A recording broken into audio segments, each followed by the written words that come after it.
in. Welcome. I'm E.G. Marshall. Welcome to the sound of suspense.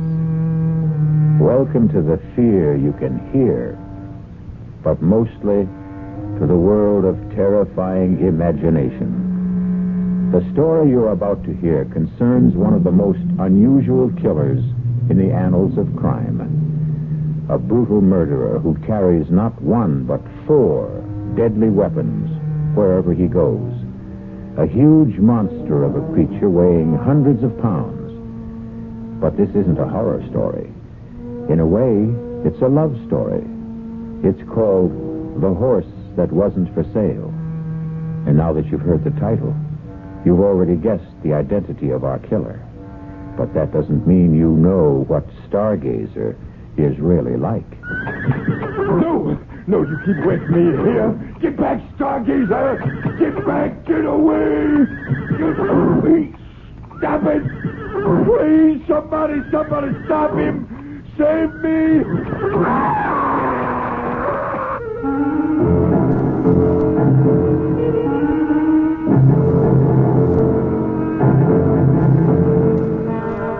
Our mystery drama, The Horse That Wasn't for Sale, was written especially for the Mystery Theater by Henry Slessor and stars Mercedes McCambridge. It is sponsored in part by Anheuser-Busch Incorporated, brewers of Budweiser. I'll be back shortly with Act 1.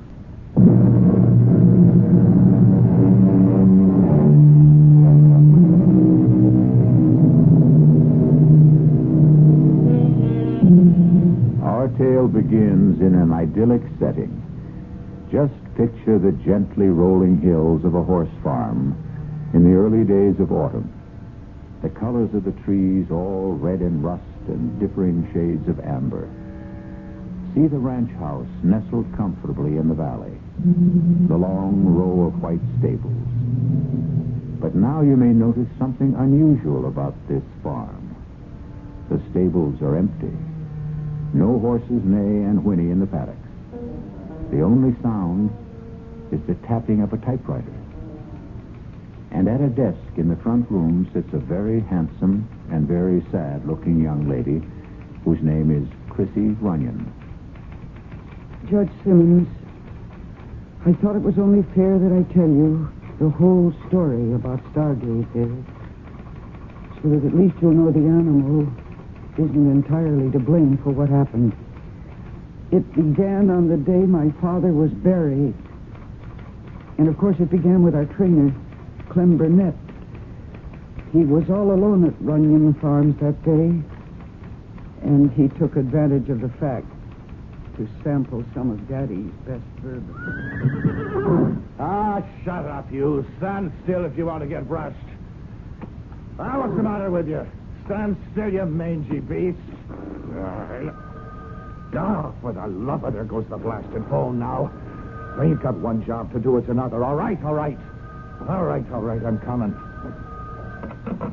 Hello. Mr. Burnett, it's Chrissy Runyon. Oh, hello, Miss Runyon. How is everything out there? Oh, everything's fine. Just fine. What about bobbling? Is she still off her feet? Bobbling's fine. Just fine. Are you all right, Mr. Burnett? Sure I am. Everything out here is just the way it should be. Tell me, how was the funeral? I'm calling to ask about the horses, Mr. Burnett. Is Stargazer still restless? Well, that horse ain't been nothing but restless since the day he was foaled. Well, then don't trouble him, Mr. Burnett. Do you understand? Just let him be, and I'll take care of him when I get out there. Huh? You mean you're coming out? Of course I'm coming out. Why shouldn't I? Oh, no reason. I just thought, well, you ain't been here in a long time, Miss Runyon. Well, I have to arrange things for the auction. Huh? Auction? What are you talking about? I'm sorry, Mr. Burnett, but the horses have to be sold, and the farm, too. My father's debts were, too. Well, never mind. I'll be there sometime this weekend. Oh, wait a minute. You're telling me that I'm out of a job? I'm sorry. There's nothing I can do about it. Now, look here. I worked 6 years on this place. 6 years, and your old man never gave me more than a... I'll see you on the weekend, Mr. Burnett, and we'll settle then about your wages. And remember what I said about Stargazer. Just let him alone. Goodbye.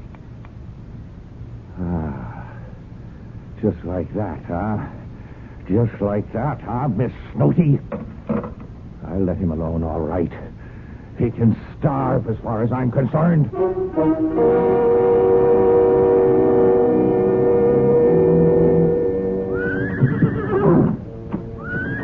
what's the matter, Stargazer? You don't look so happy today. Hungry, maybe, huh? Thirsty? No, there's no use clawing the ground. You just got to wait until she gets here. Miss Chrissy Runyon's the only one you ever cared for, right? Well, you can wait until she gets here and takes care of you, because I won't. Hey, now get down. Get down, Stargazer. Now you stop that. What are you trying to do? Knock down the whole barn? Now stop that. You stop it.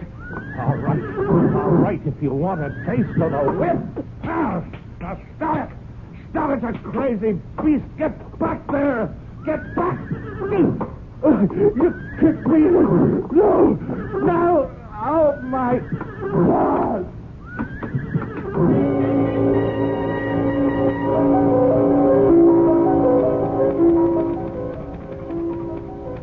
Well, you know what happened to Clem Burnett better than I do, Judge Simmons. You viewed the remains of his body for the inquest. That was something I couldn't bring myself to do. I'm sure you remember the day after the hearing, when you asked me to dinner. Please, Judge, why don't you tell me what's really on your mind? It's about Stargazer. Well, I appreciate your accepting this date. Now, I know you're anxious to get back to the city. No, I'm anxious to get back to my home, Judge. Yes. It's hard to think that Runyon Farms isn't your home anymore. Well, it hasn't been for years. You know that Daddy and I didn't get along? Yes, I know that only too well.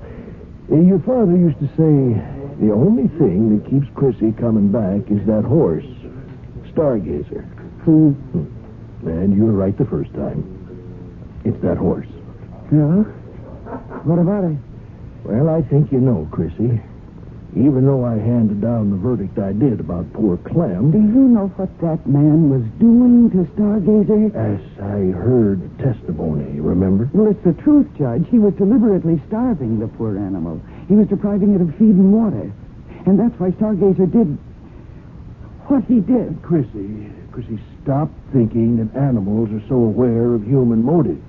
Now, I love horses, too, but I don't give them that much credit. Well, they know cruelty from kindness. And you think it was merely Burnett's cruelty that made Stargazer stomp him to death? Yes, I do. Then what about Clayton? Well, what about him? Clayton wasn't killed. Are you telling me that he wouldn't have been killed if your father hadn't reached the stable in time? I didn't know that you knew about Clayton. Your father told me himself. I didn't realize you... He swore me to secrecy because he knew how much you loved Stargazer. He's my horse, Judge. Daddy gave him to me. Yes, but he didn't know that he was giving you a killer. Oh, don't say that. You can be glad I didn't say it at the inquest, Chrissy.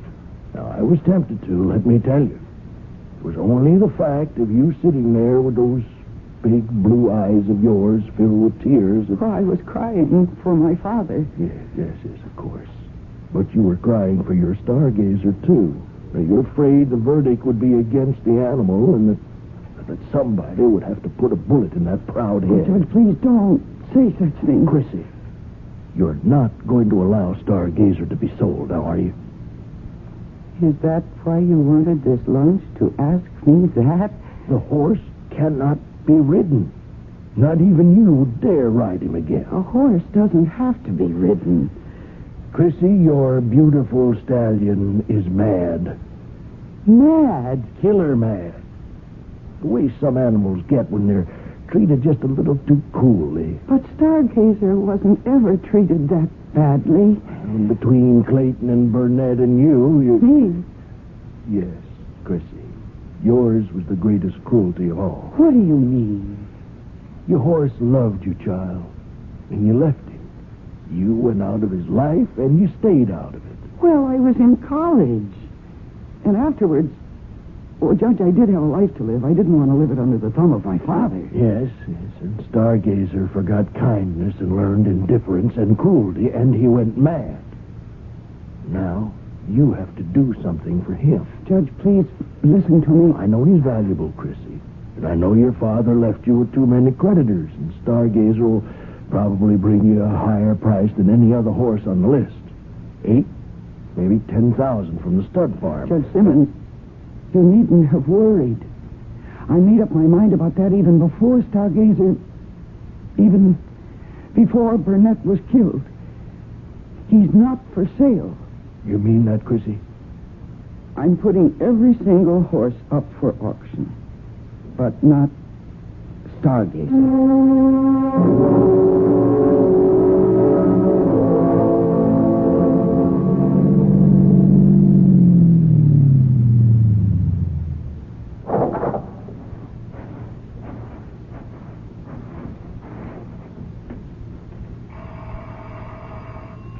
Just a moment. Good morning. Oh. Hello. You remember me, don't you? Alan Carlin from Wild Brook Farm? Yes, of course. I remember you, Mr. Carlin. Well, I thought you might have forgotten me. It's been a couple of years since we've seen each other, Miss Runyon. I remember you. In fact, I saw you at the auction. Well, I'm flattered that you noticed me. You bought 3 of my father's horses. Yes, I bought 3. I meant to buy 4. Listen, do you mind if I come in? Oh, please do. I was really shocked when I heard he died. He wasn't a youngster, of course, but just the same. Well, my father was 71. Well, I always figured he was younger, seeing as how he had such a young daughter. But I know it took Will a long time to get around to marrying. He was practically 40 by then, wasn't he? But then, that's how your father was, always putting things off. Including paying his bills, huh? Is that why you're here, perhaps? I beg your pardon. No, I know that you are on my father's list of creditors. Oh, but that's not the reason I came to see you. You see, I bought 3 horses at your auction, but I meant to buy 4. The only reason I didn't was because the horse I really wanted wasn't for sale. Huh. You mean Stargazer? Well, I suppose you think I believe those rumors about the animal? Well, I don't. I've been around horses all my life. A good thoroughbred doesn't go crazy overnight. So any compunction you might have about selling him... You're mistaken. Stargazer was kept out of the auction at my request. He's my horse, and I don't want him sold. Well, I attended the inquest, you know. I listened to every word, and I know Burnett mistreated the animal. That's why he got stopped. Mr. Burnett was a fine trainer. Oh, yes, indeed. The point is that I'm willing to take my chances, Miss Runyon. I won't ask you to cut the price because of the horse's reputation. There's no price tag on him. I'm sorry. Miss Runyon, you're still a sporting woman, aren't you? Would you be willing to make a little wager? What? Well, I've ridden horses with reputations 5 times worse than Stargazer's, and I can prove it. Now, if I do, will you talk about a sale? No. Oh, you're your father's daughter, all right. Everybody said Will ought to raise mules that would have been more in character. Now, look, you don't have to worry about me. I was born in a saddle. If anything happens, the responsibility will be all mine. Your responsibility? Do you really think I care what happens to you? Yeah, but nothing will. If you were at that inquest, you know what it means if Stargazer hurts anybody again. They'll destroy him, and they'll have the legal right to put him away. And I won't let that happen. But it won't be that way. It will. There is something wrong with Stargazer. I've known that for a long time. And I think Daddy knew it too, but he gave him to me thinking that I might win him over with kindness. Well, I failed, you see. And now when he feels that hateful weight on his back, he... Oh, please, please, go, Mr. Carlin, please. All right, Miss Runyon. I'm just so terribly sorry you won't let me prove you wrong. Oh, dear. I should start my packing. Feels like the whole morning is gone. Oh, no. I hope that man isn't bothering Stargazer. He must be out at the stable. Mr. Carlin, don't. Please don't. Mr. Carlin, don't. Mr. Carlin, stop. Bring him back here. Don't ride him.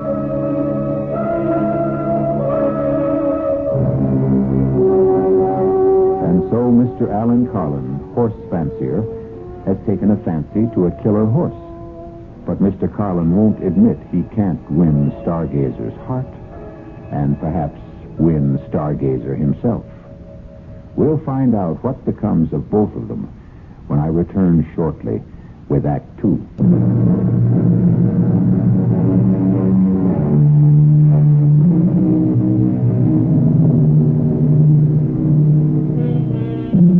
And now, here's Act 2 of The Horse That Wasn't for Sale. Alan Carlin knows horses, knows the feel of them, the moods of them, knows when they respond to a rider's touch, and knows when they resent it. But there are times when even the best horseman allows his ego to override his common sense. And Alan Carlin is about to learn that his time is now. Okay, boy. Take it easy now. Easy. Slow it down, boy. Come on. Those branches. Oh, good Lord, Stargazer, slow it down, boy. That tree. No. Oh, God, my back. My spine. Crazy horse, she was right. You are crazy. No, no, no, no, you keep away from me. Get back. You get back there, Stargazer. You get away, get away. No, stop it. Somebody, please, somebody stop him. Save me.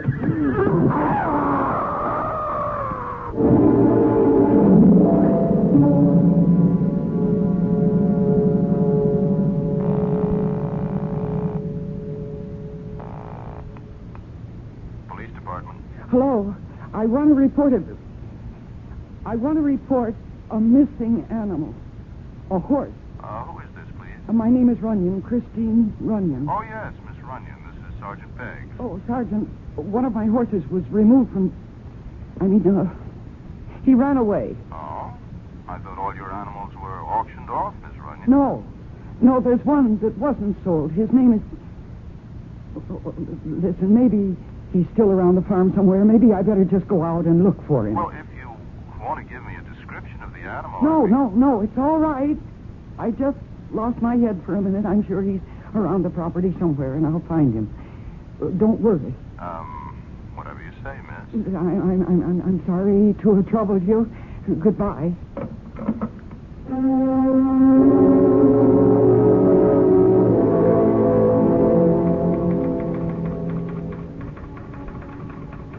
Of course, I knew that Stargazer wasn't around the farm. I knew where Stargazer was. Somewhere near the woods, with Alan Carlin on his back, if he was still safely in the saddle. And I knew that I had to find him. I saw Carlin's automobile parked outside, and I decided to take it instead of my own, so that I could send Mr. Carlin back where he belonged. I just hoped and prayed that I wasn't too late.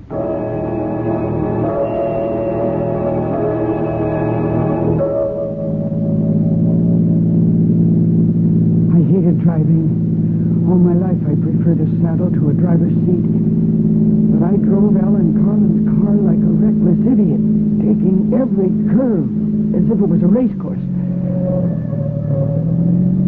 Stargazer must have been traveling swiftly.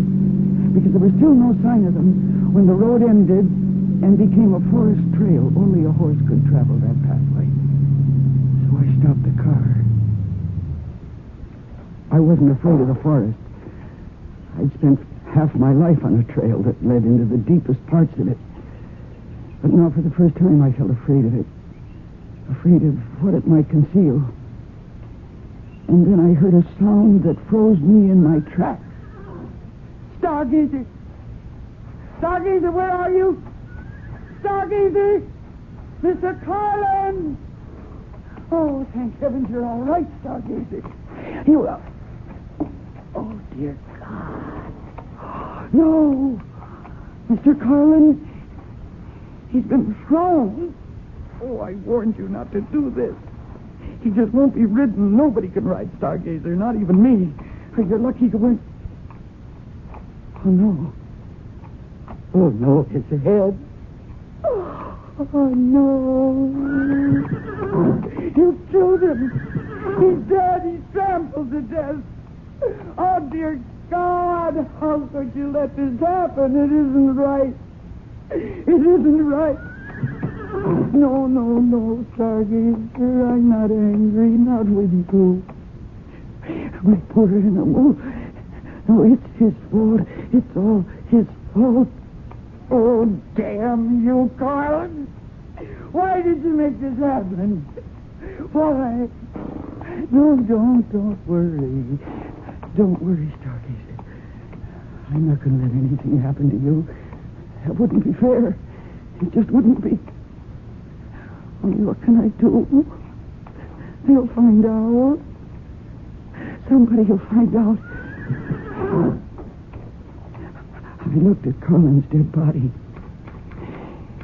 And I thought, what if I simply left it there? Just left it to yesterday's dead leaves and this year's snow. By the time they found him, Stargazer would be safe with me in Washington. But then I realized that would never work. They'd see the hoof marks on his face. They'd know.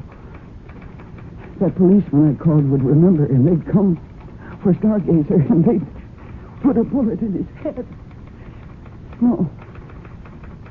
No, I couldn't leave Ellen Carlin there. Not with the story of his death so clearly marked on his face and his body. Or maybe there was something else I could do. What if I obscured the story of that death? What if I just obliterated it? Yes, that was my answer.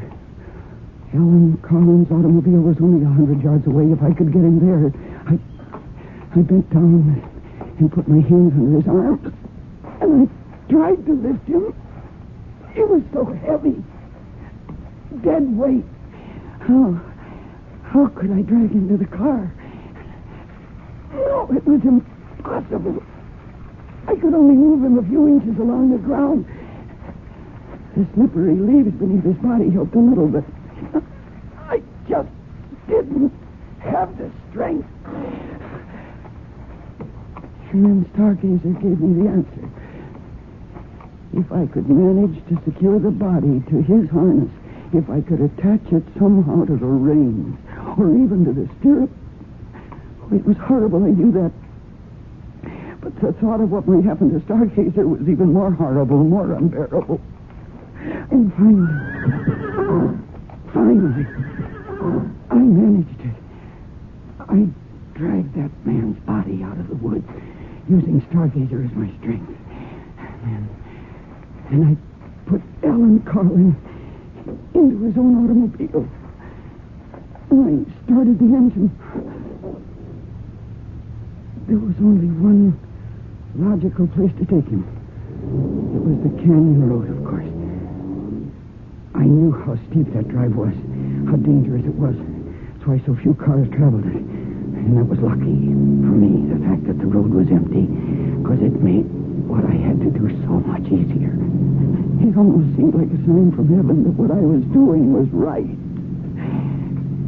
And then, at the beginning of the steep grade, I stopped the car. And I looked at the edge of the precipice. And then I looked at Ellen Carlin's body. And for a moment, my nerve deserted me. But then I put down the parking brake. I shifted the car into drive. And I got out. And I reached below the dashboard and released the handbrake. And for a moment, I thought I'd have to push the car to start it sliding down the grade toward the edge. But then gravity became my confederate, and the car began to move of its own accord. The door slammed shut as the wind caught it, and with gathering momentum, it headed straight for the guardrail, straight for the canyon below. And the guardrail gave way, and the car and the man and the whole horrible problem went over the edge. And when it struck the bottom, the impact was so shattering, I knew that Stargazer could never possibly be implicated in that man's death.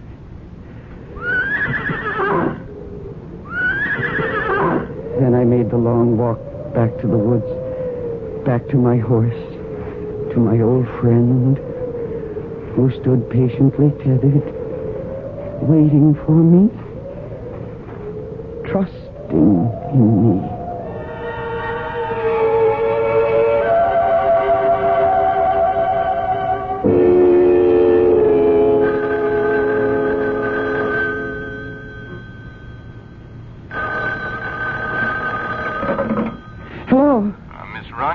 Sergeant Beggs. Oh, yes, Sergeant. Well, I just thought I'd call and see if you had any luck about finding your horse, I mean.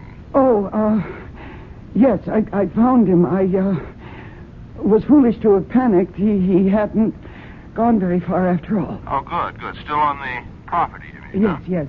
Yes, he was. That was silly of me. He was just a short distance away. Well, that's fine.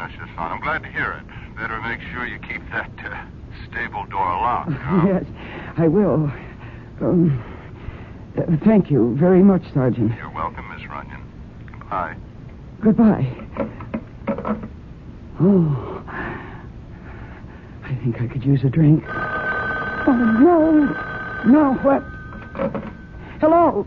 Hello, is this Miss, is it, Bunyan? No, the name is Runyon. Who is this? Well, you wouldn't know me, Miss Bunyan. Miss Runyon. Name's Sam Fradd. I work over at Wild Book Farm for Mr. Carlin, you know. Yes? Well, what do you want?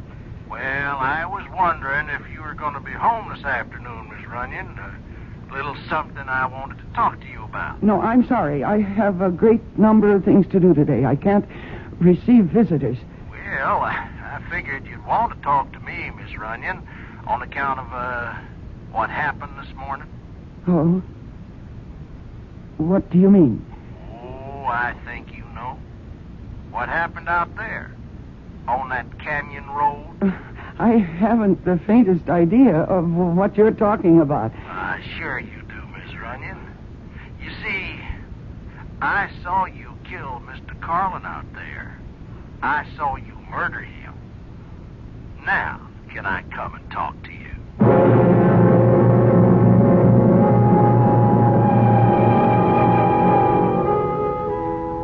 There's a famous old saying that we've all become familiar with lately. Oh, what a tangled web we weave when first we practice to deceive. At the moment, it looks as if Chrissy Runyon has woven herself a tangled web, and one in which she herself seems to be caught.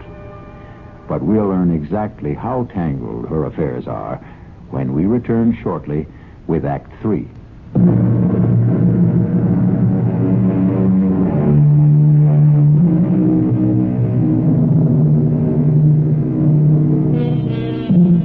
And now, here's the final act of The Horse That Wasn't for Sale. And it begins with a sound that strikes terror into the heart of young Chrissy Runyon. She hesitates before she answers it, afraid of the man who might be on her doorstep. Miss Runyon? Yes. I'm, Sam Fradd. Yes. Oh. Come in. Well, it's, nice of you to see me, Miss Runyon. Who are you? Mr. Fried. I've never seen you around here before. Well, I'm new, Miss Runyon. I come from out of state. Yeah, I used to work in West Virginia at the Algonquin Farms. You know it? Oh, I've heard of it. Yeah, well, I used to be a trainer there a long, long time ago. Then they had me doing grooming work and junk like that. I said, no more of that, I said. Mr. Fried, will you please come to the point? What did you mean about Mr. Carlin? I don't know what you saw or think you saw. I seen you, Miss Runyon. I seen what you did. Well, whatever you think you saw, you were mistaken. I didn't even know your boss, Mr. Carlin. And to accuse me of killing him... Oh, but that's what you did, all right. Now, you pushed that car over the cliff, and poor Mr. Carlin was in it. My, you must have really hated that man. Well, what'd they ever do to you? Get fresh or something? Mr. Fried, you're completely wrong. I swear you're mistaken. Well, all righty then, I'm wrong.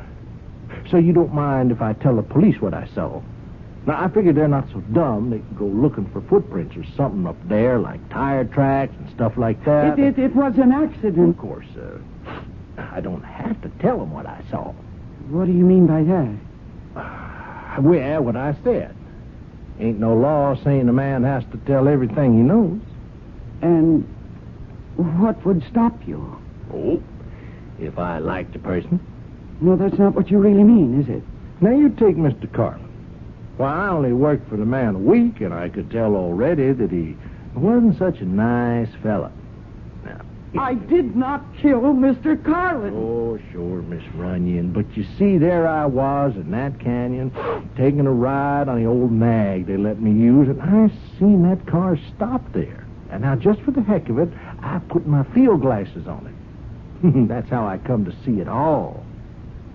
But you don't understand why I did it. Oh, heck, I don't care why. Now, I told you I didn't like the man.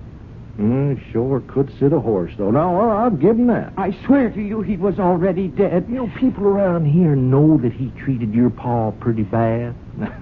Can't blame you for what you did. No, you must believe me. Mr. Carlin was already dead when his car went over into the canyon. He'd been killed by an accident. I had my reasons for doing what I did. Sure, Miss, sure you did. And you can just tell the police all about it. No, they may not understand. Yeah, that's true enough.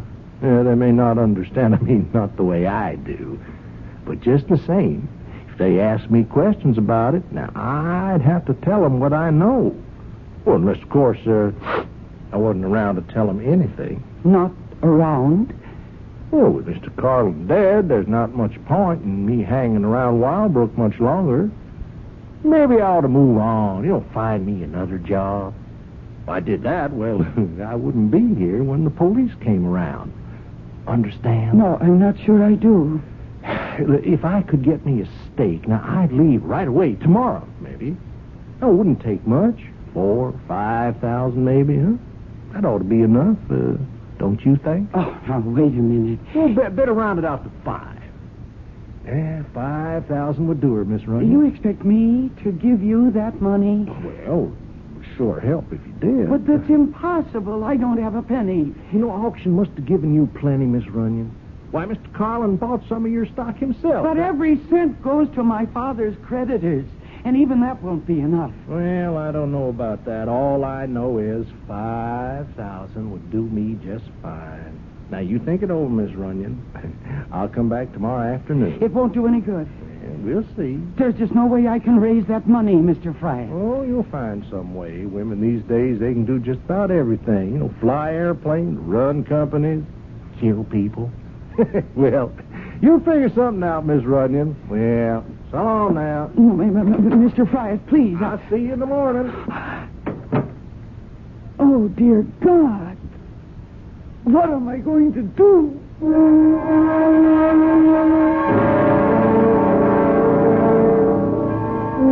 And now, here's news on the local scene. The body of horseman Alan Winslow Carlin has been found in the ravine below Canyon Road.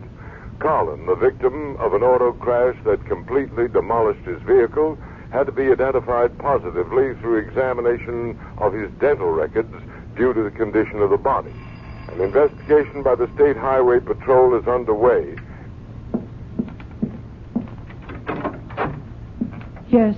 Miss Runyon, my name is Sergeant Beggs. We spoke on the phone earlier today. Oh, yes, Sergeant. Could I please come in? Well, if you're still worried about my horse, I told you that I did find him again. Oh, yes, miss, I know. Well, then, what's the trouble? Oh, nothing about the horse. It's about your neighbor, as a matter of fact. If I could just come in for a minute, please. Yes, of course. Thank you.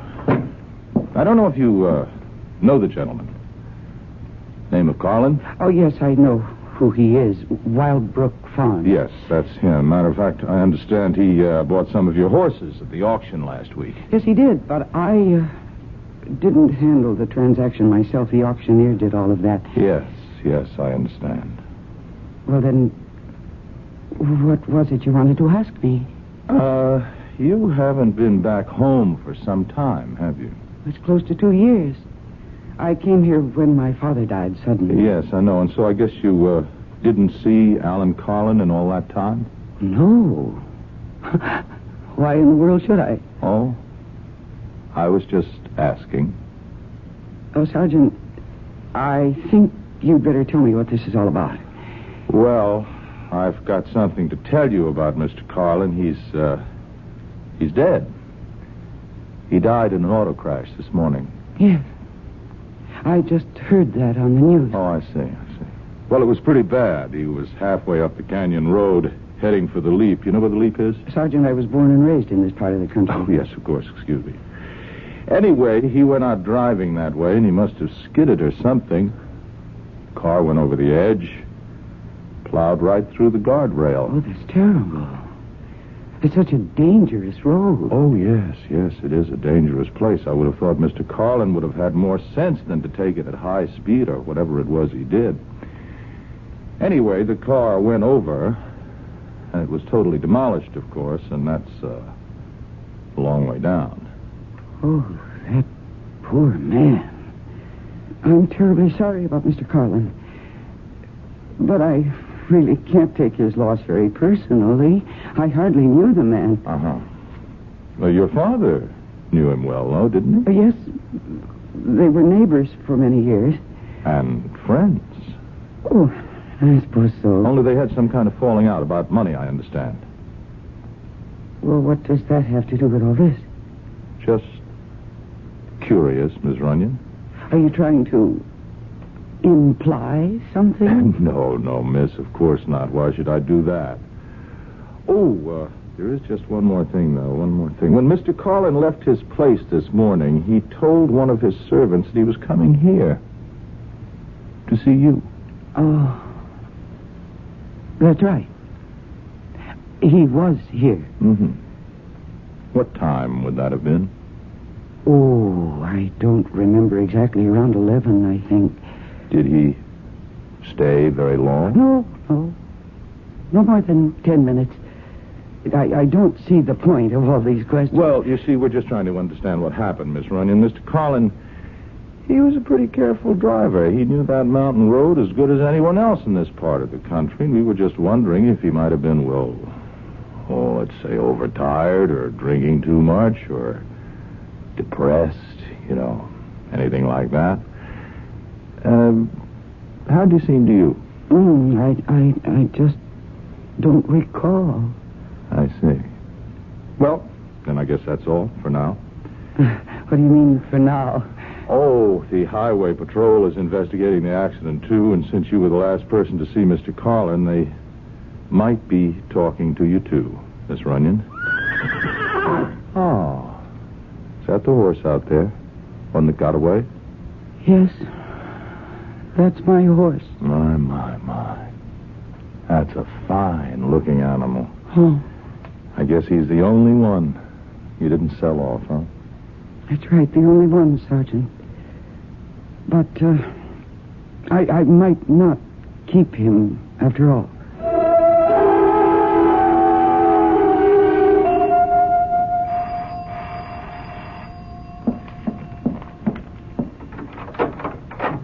Well, hello, Miss Runyon. Hello, Mr. Fryer.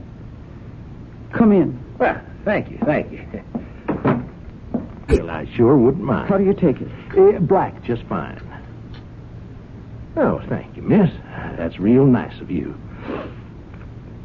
That's good. Well, now, I understand the police were around yesterday. You don't miss... Oh. Would you like a cup? Well, I sure wouldn't mind. How do you take it? Black, just fine. Oh, thank you, miss. That's real nice of you. That's good.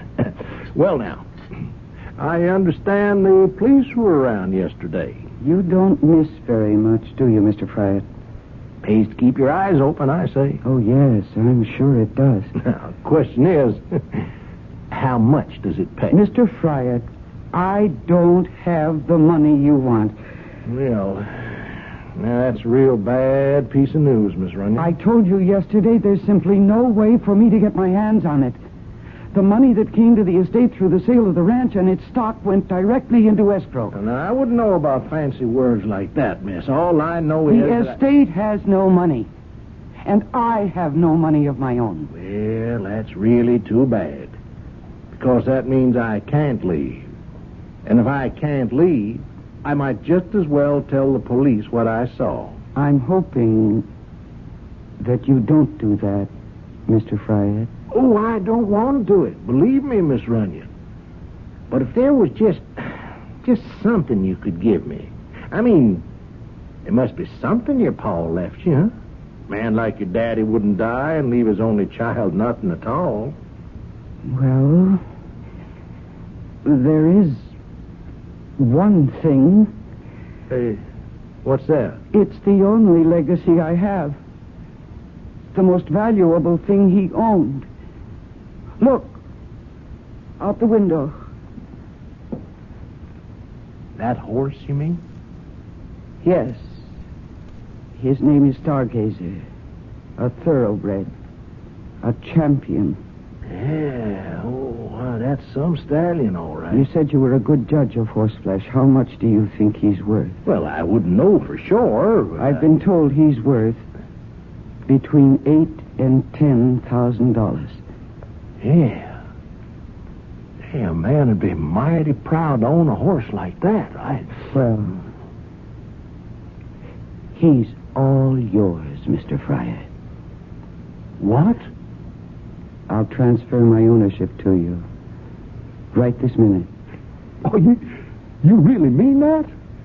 Oh, why, that would be real fine, Miss Runyon. That would be real kind of you to do that. It won't take more than a few minutes for me to prepare the papers. Oh, I'd really appreciate that, Miss Runyon. You know, I'd sure like to take him out for one last ride before the sun goes down. And, of course, that's just what happened, Judge Simmons. Sam Fryer took Stargazer out for his very last ride.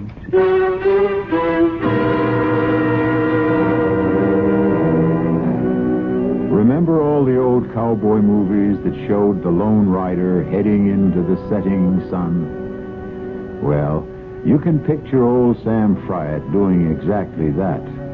Only when the words that say "the end" appear on the screen, you can also be sure they mean the end of old Sam Fryer. I'll be back shortly.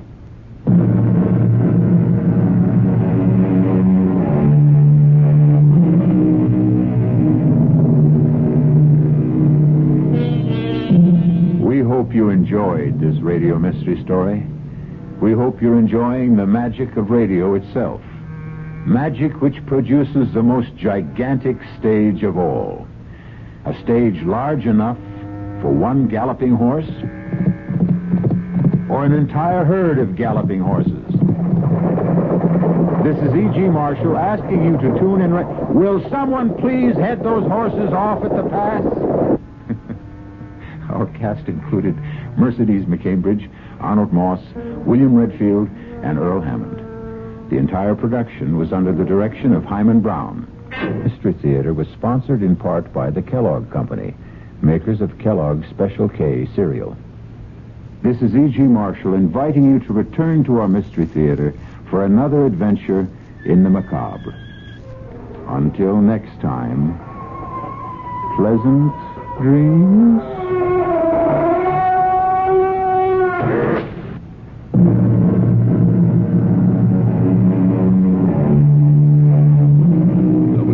Mystery Theater was brought to you by ShopRite Supermarkets, where you get a lot more for a little less, by Suburban Savings with offices throughout North Jersey, and by your New Jersey Dodge dealers.